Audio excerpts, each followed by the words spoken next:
얼마 전에 강의 준비로 다시금 꺼내 읽었던 책이 있습니다. 바로 리추얼의 종말이라는 책입니다.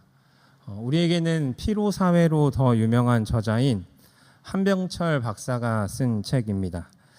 이 책은 오늘날 우리가 살아가는 이 사회 속에 리추얼이 종말되었다라는 내용을 담고 있습니다.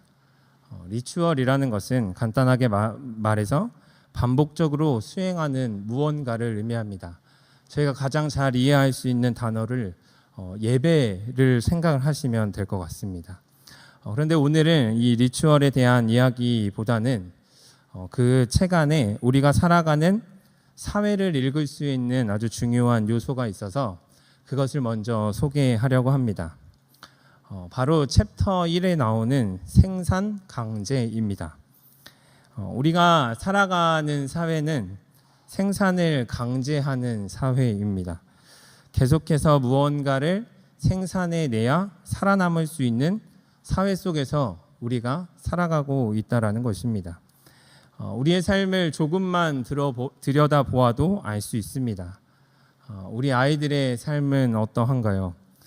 대입이라는 거대한 벽 앞에서 계속해서 성적을 생산해내야 하는 사회 속에서 살아가고 있습니다. 공부를 하며 더 많은 것을 생산해내는 사람이 더 좋은 대학에 가게 되는 그러한 구조 속에서 살아가게 된다는 것입니다. 어른들의 삶도 비슷합니다. 더 많은 자격증과 커리어가 있어야 좋은 회사에 다닐 수 있고 이직도 할 수 있습니다.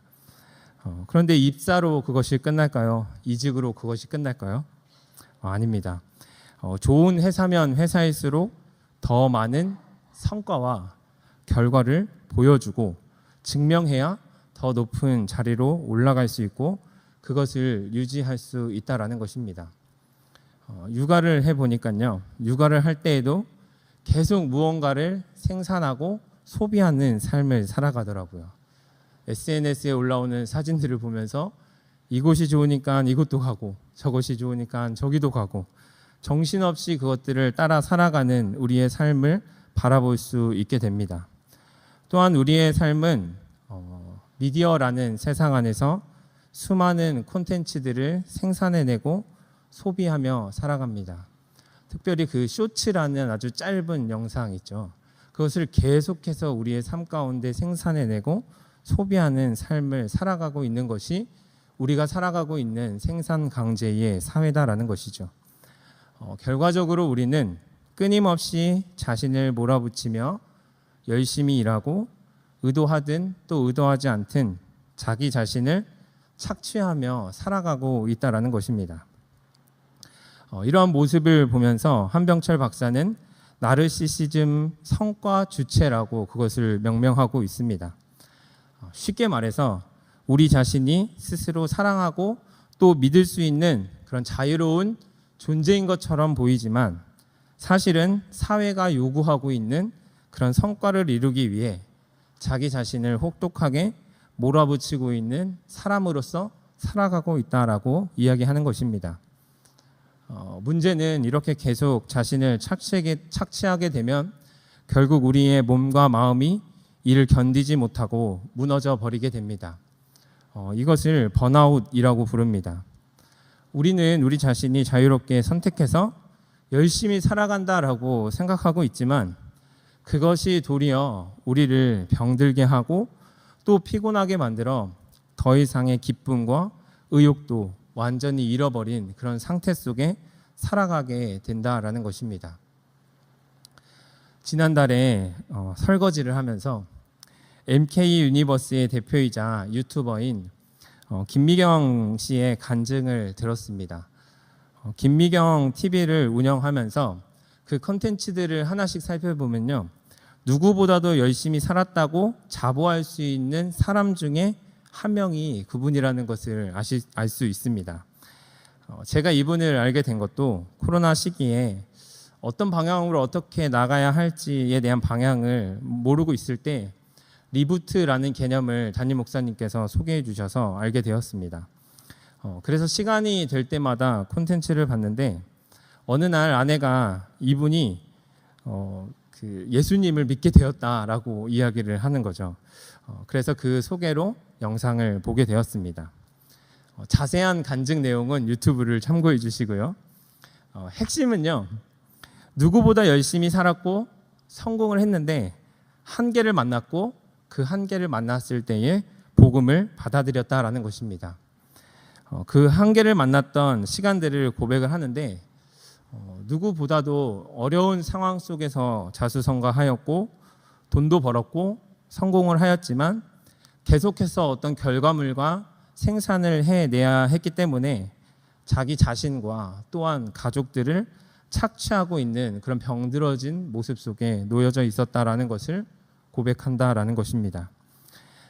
그런데 이러한 모습은 비단 김미경 대표의 모습이 아닐 것입니다.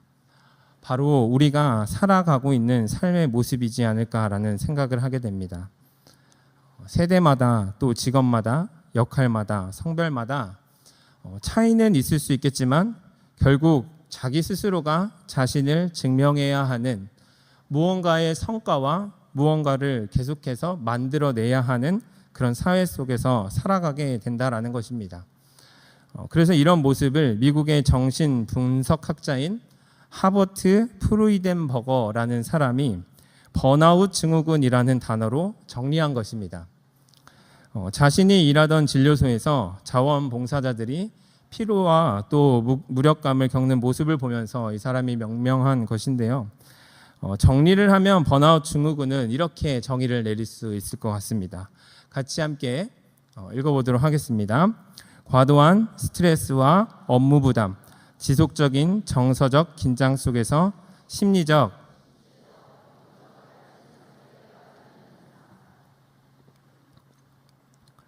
번아웃이라는 이 단어는요, 영어의 의미처럼 불타버리는 것을 의미한다라는 것이죠.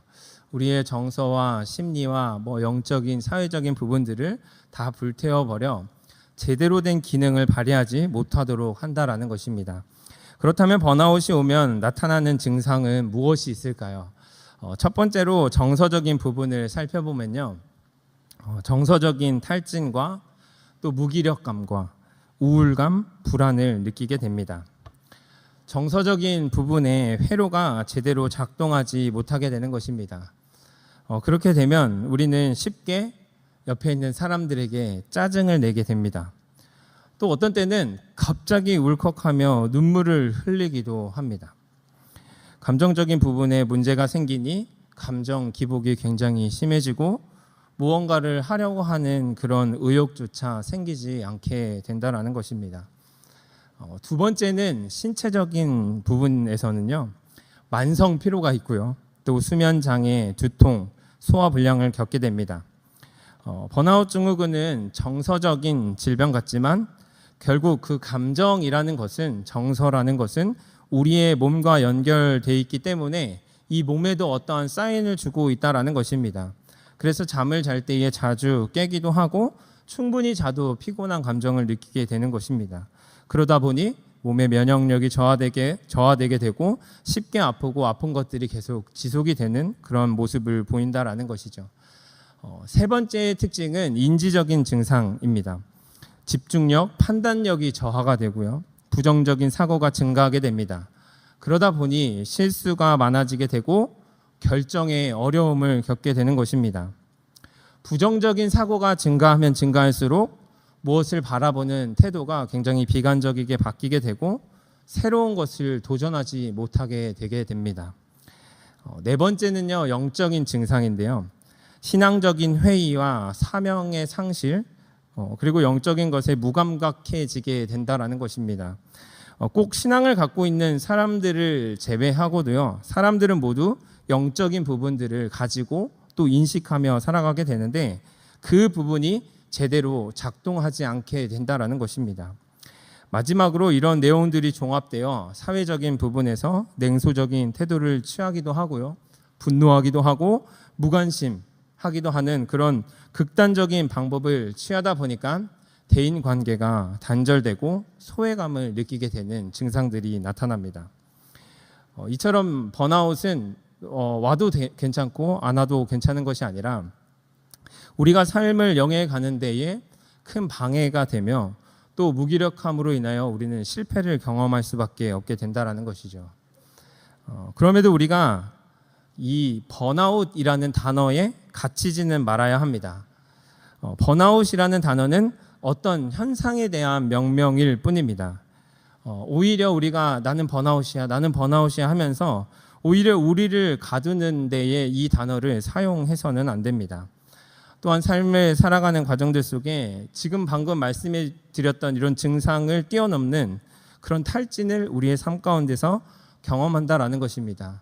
핵심은 그런 상황 속에서 그렇다면 우리는 어떻게 해야 할지, 이것들을 어떻게 극복해 나가야 할지 함께 고민해야 한다라는 것이죠. 오늘 말씀을 통해 이 부분을 함께 살펴보고자 합니다.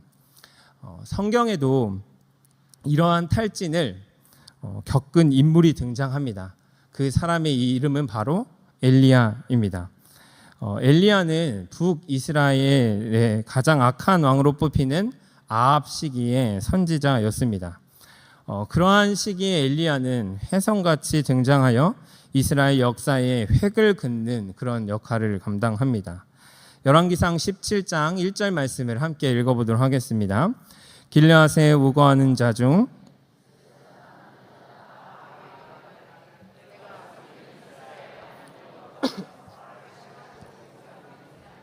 내 말이 없으면 수년 동안 비도 이슬도 있지 아니하리라 하니라. 아멘. 엘리야는 혜성같이 등장하여 아합 왕에게 수년 동안 비가 내리지 않을 것을 선포하고는 그냥 사라져 버립니다. 그리고 계속되는 그 갈등 속에서 클라이막스가 바로 갈멜산에서 진행된 1대 750 전투입니다. 바알과 아세라 선지자 750명과 하나님의 선지자 엘리야가 맞붙은 전투입니다. 송아지 한 마리씩을 각더 올려놓고 각자야 신의 이름을 불러 불로응답하는 신이 진짜라는 것을 판명하는 전투였습니다. 먼저 바알 선지자들이 난리 법석을 치며 그 바알 신을 불렀지만 아무런 반응이 없었습니다. 그리고 엘리야의 차례가 오자 엘리야는 오히려 제단에 물을 부으라라고 명령하고요. 그리고는 이렇게 기도합니다. 같이 함께 읽어보도록 하겠습니다. 저녁 소재 드릴 때에 이르러 선지자 엘리야가 나아가서 말하되 아브라함과 이삭과 이스라엘의 하나님 여호와여, 주께서 이스라엘 중에서 하나님이신 것과 내가 주의 종인 것과 내가 주의 말씀대로 이 모든 일을 행하는 것을 오늘 알게 하옵소서. 여호와여, 내게 응답하옵소서. 내게 응답하옵소서. 이 백성에게 주 여호와는 하나님이신 것과 주는 그들의 마음을 되돌이키심을 알게 하옵소서 하매. 아멘. 이러한 기도를 내리자 하나님께서는 불을 내려 그 번제물과 나무와 심지어 돌과 흙까지 태우며 하나님의 살아계심을 증명하였습니다. 그러자 모든 백성들이 이를 보고 여호와 그는 하나님이시로다, 여호와 그는 하나님이시로다 라고 외치며 승리를 누렸습니다. 이처럼 엘리야는 다른 선지자들과 비교하여도요, 아주 굵직한 획을 그었던 선지자들의 대표 중 대표였습니다. 그런데 이런 정말 담대한 엘리야의 모습과는 굉장히 낯선 모습이 오늘 우리가 읽었던 본문인 열왕기상 19장에 등장하고 있다라는 것입니다. 아합은 지금까지 있었던 일을 아내 이세벨에게 말합니다. 바알을 숭배하여 이스라엘에 전파하였던 이세벨은 이 소식을 듣고 회개하지 않고 이렇게 이야기합니다. 19장 2절을 같이 한번 읽겠습니다. 시작. 이세벨이 사신을 엘리야에게 보내어 이르되 내가 내일 이맘때에는 반드시 내 생명을 저 사람들 중 한 사람의 생명과 같게 하리라. 그렇지 아니하면 신들이 내게 벌 위에 벌을 내림이 마땅하니라 한지라. 이세벨은 엘리야를 죽이겠다라고 공표하고 있는 것입니다. 그러자 엘리야는 이것을 듣고 자기 생명을 유지하기 위해 유다에 속한 브엘세바까지 도망하게 됩니다. 브엘세바까지 도망갔다라는 것은 갈 때까지 갔다라는 것을 의미합니다. 성경에 보면 온 이스라엘을 지칭할 때에 단에서 브엘세바까지라고 표현을 합니다. 단이 북이스라엘의 가장 위라면 브엘세바는 남유다의 가장 아래입니다. 우리나라로 본다면 한라에서 백두까지를 의미하는 단어였습니다. 이처럼 브엘세바라는 곳은 유다 지역에서 사람이 살 수 있는 가장 남단에 있었던 도시였습니다.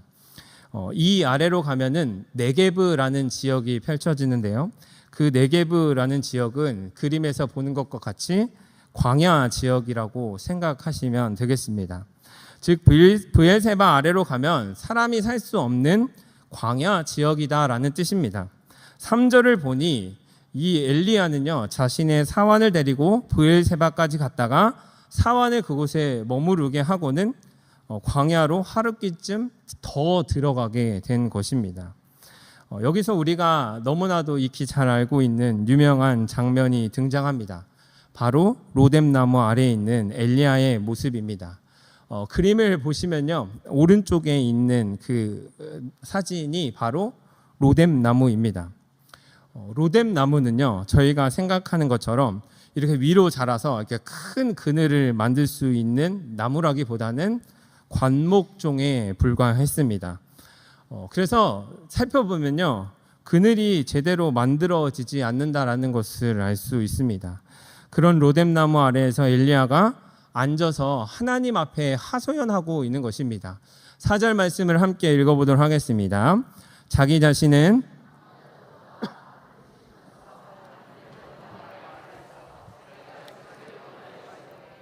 여호와여 넉넉하오니 지금 내 생명을 거두시옵소서.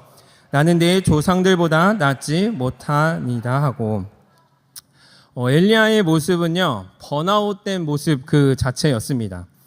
이러한 엘리야의 모습을 보고 총신대학교 기독교 상담학 교수를 지니고 있는 이관지 교수님께서는 그의 책 성경 인물과 심리 분석이라는 책에서 그것을 이렇게 표현하고 있습니다.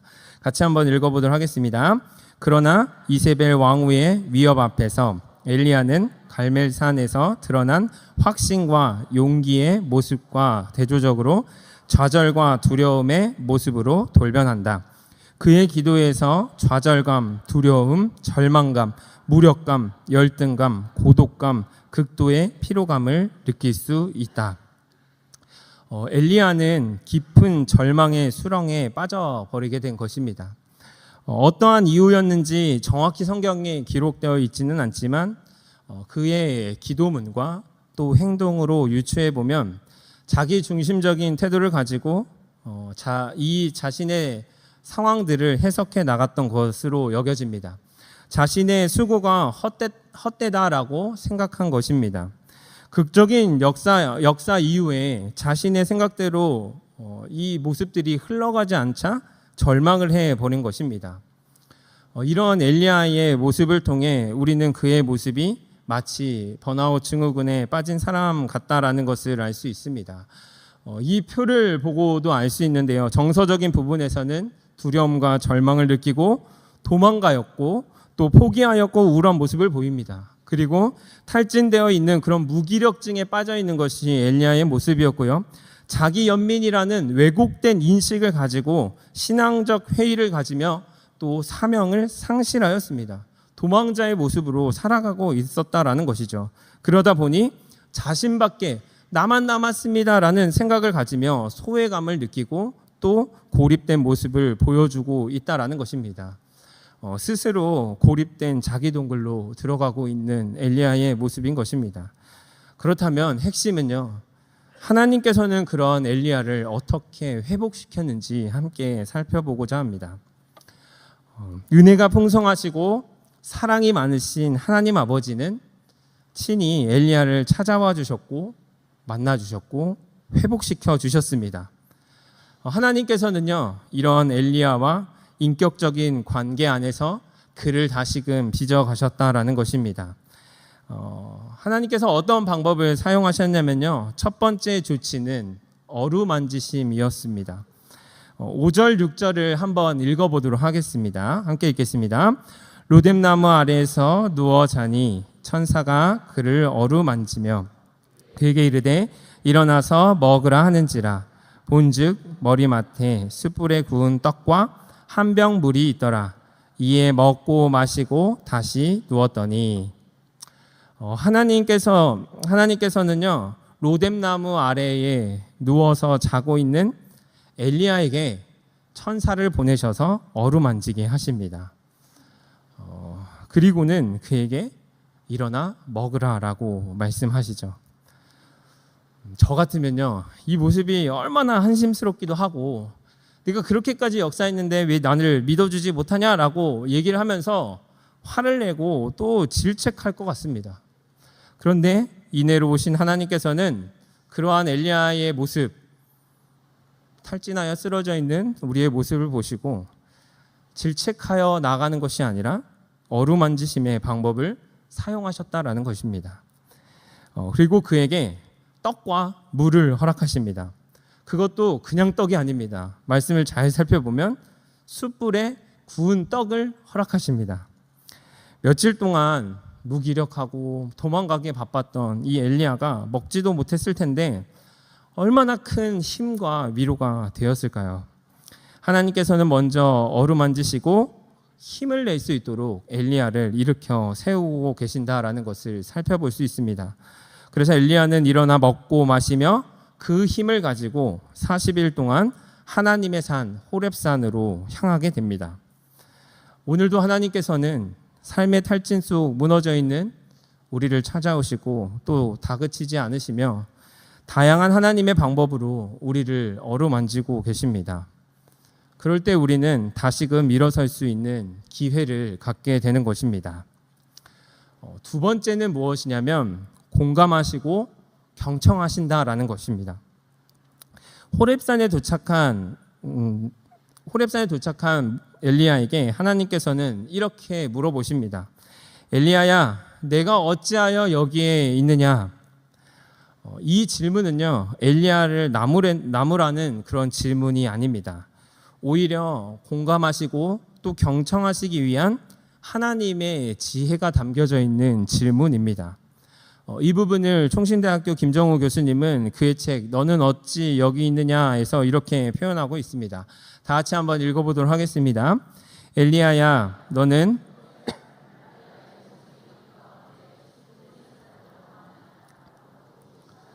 내가 어려울 때 내가 너의 옆에서 너의 손을 잡아주던 장면이 보이더냐?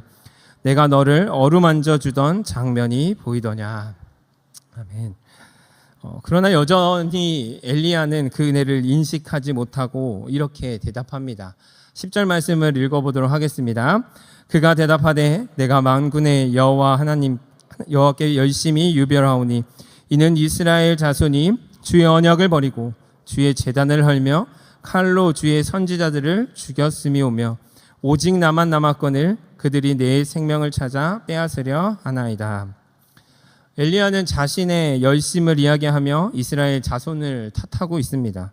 백성들이 이 언약을 버리고 제단을 헐었고 선지자들을 죽였기에 자신이 혼자 남았습니다라고 남을 탓하고 있는 모습을 보이고 있는 것이죠.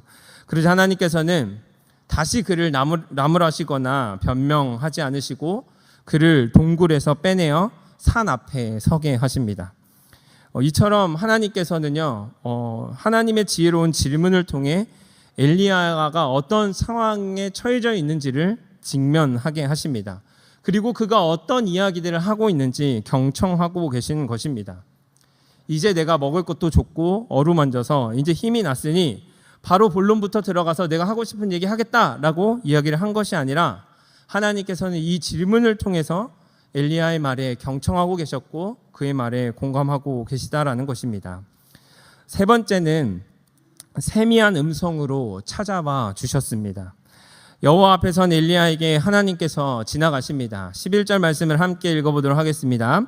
여호와께서 이르시되 너는 나가서 여호와 앞에서 산에 서라 하시더니 여호와께서 지나가시는데 여호와 앞에 크고 강한 바람이 산을 가르고 바위를 부수고 바람 가운데에 여호와께서 계시지 아니하며 바람 후에 지진이 있으나 지진 가운데에도 여호와께서 계시지 아니하며 엘리야에게 크고 강한 바람이 임하였고 또 지진이 임하였고 심지어 불이 임하였으나 그곳에 여호와께서 계시지 않았다라고 이야기를 합니다. 오히려 세미한 소리를 통해서 엘리야는 하나님을 만나게 됩니다. 조금 이상한 부분은요, 구역을 보면 바람이나 지진이나 불은 하나님의 임재를 상징하는 그런 상징적인 형상이었습니다. 그럼에도 여기서 바람, 지진, 불 가운데 하나님이 계시지 않다라고 이야기한 것은 이번에 하나님은 그런 방법으로 임하시지 않았다라는 것을 의미합니다. 이번에는 세미한 소리로 엘리야에게 다가서신 것입니다. 이 세미한 소리에 대한 해석은 다양합니다. 세미한 음성이 무엇인가 우리의 내면 속에서의 소리라고도 해석하기도 하고 어떤 깨달음이라고도 이야기를 합니다. 많은 해석들이 있지만 핵심은 무엇이냐면 그 세미한 음성이 무엇이었는지보다는 하나님께서 조용한 목소리로 엘리야를 만나 주셨다라는 것입니다. 그는 세미한 소리를 듣고 겉옷으로 얼굴을 가립니다. 영광스러운 하나님을 만났던 그 모습을 상징하는 것입니다. 이처럼 탈진을 경험한 모든 사람들에게 가장 중요한 것은 하나님과의 만남입니다.